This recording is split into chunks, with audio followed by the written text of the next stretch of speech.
Hey friends, this is PJP and welcome back to the channel. Today's message might hit a little close to home.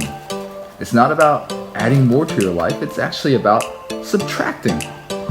It's not about slowing down or finding balance, but it's about ruthlessly eliminating one word: busy. If you've ever felt stretched thin or worn out from doing too much, this one's for you.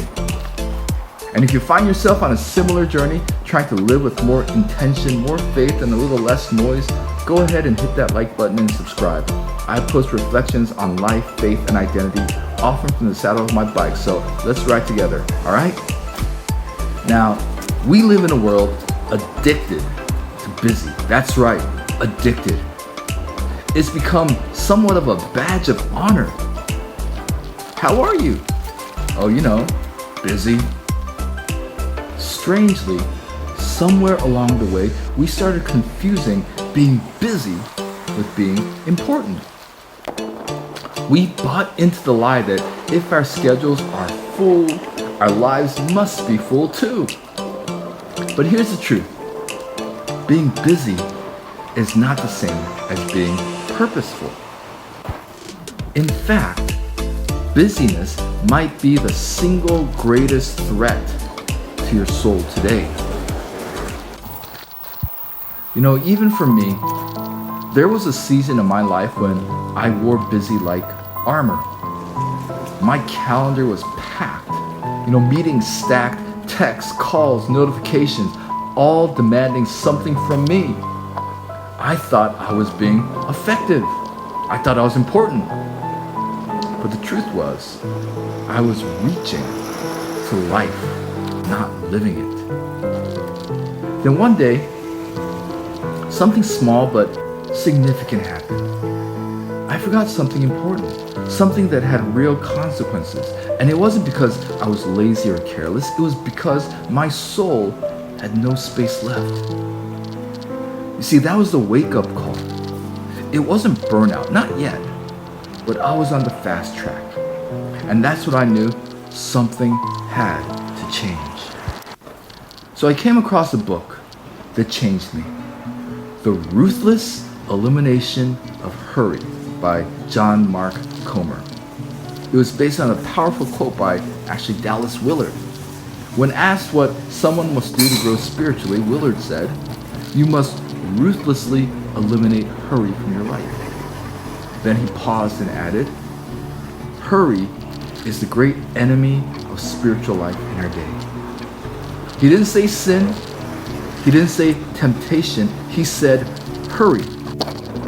And you know what? He's right. That word, ruthless, stuck with me.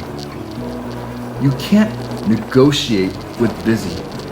You can't reason with it. You have to treat it like a weed in your soul and pull it out from the root. Busyness isn't just about time, it's about identity.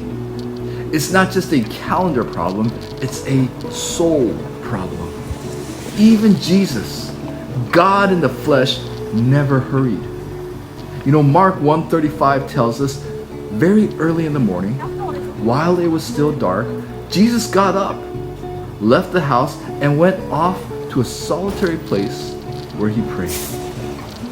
And when the disciples found him and said, "Everyone is looking for you," Jesus, he didn't rush to meet demands. He simply said, "Let's go somewhere else." He was clear about his purpose. He had space for prayer and solitude. He wasn't in a hurry. Even Jesus, God in the flesh, never hurried.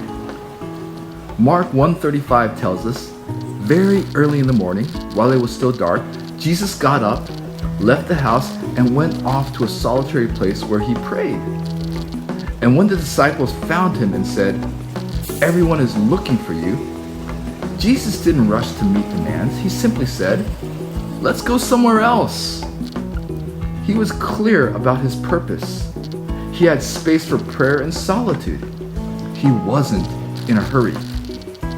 Now, if Jesus needed unhurried time alone with the Father, how much more you think we do. Now, you know what's interesting? Or I hope you find it interesting. This ride that I'm on right now, it's actually my commute to work. I could have taken the car. Maybe it would have been a little faster, but with morning rush hour traffic, not that much faster.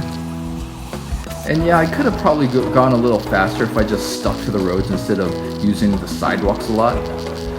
But here's the thing, I recently saw a YouTube video showing just how many bicycle accidents happen in Korea. It was actually pretty alarming. Cars, trucks, blind turns. One wrong move and you're in big trouble.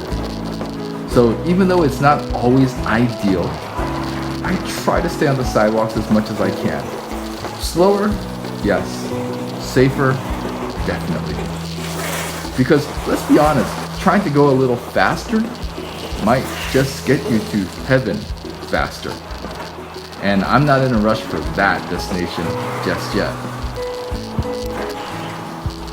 But as for this commute ride, this is sort of my resistance. It's a way that I say, I'm not going to let the world rush me every second of the day.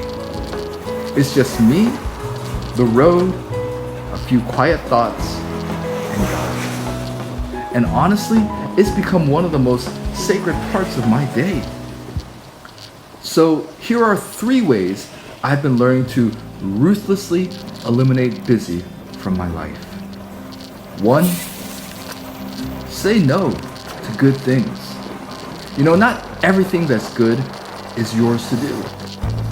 We're bombarded with opportunities, service projects, extra work, social gatherings, even for me, ministry opportunities. But sometimes the most spiritual word you can say is no. Jesus said no to the crowds. He walked away from people who wanted more miracles. Why? Because he knew his assignment. The question isn't, is it good? The question is it mine to do? Now 2, build sacred margins. Think of your soul like a book. What makes it readable?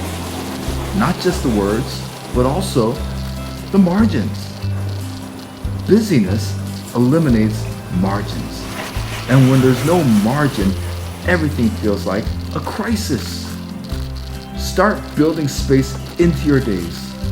Time for prayer, time for silence, time to just sit and be without checking your phone. This isn't laziness. This is how you breathe again. Sabbath isn't a burden.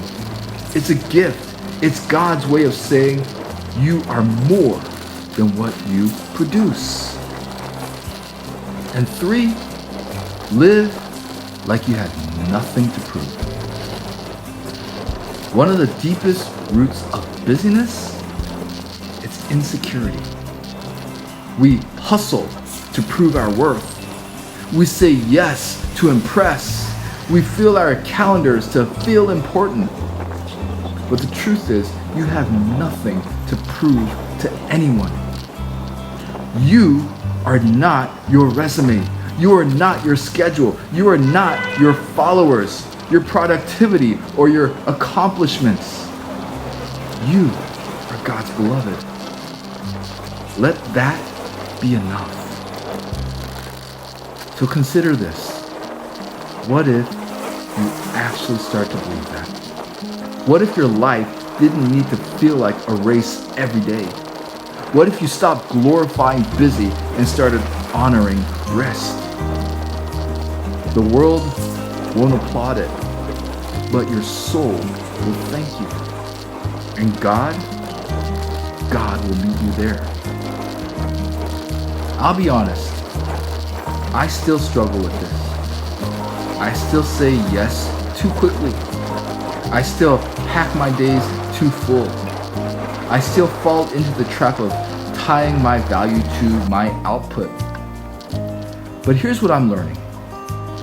Peace isn't found in a productivity app. It's found in a person. Jesus doesn't offer us a busier life. He offers us a better one. Come to me, all you who are weary and burdened, and I will give you rest.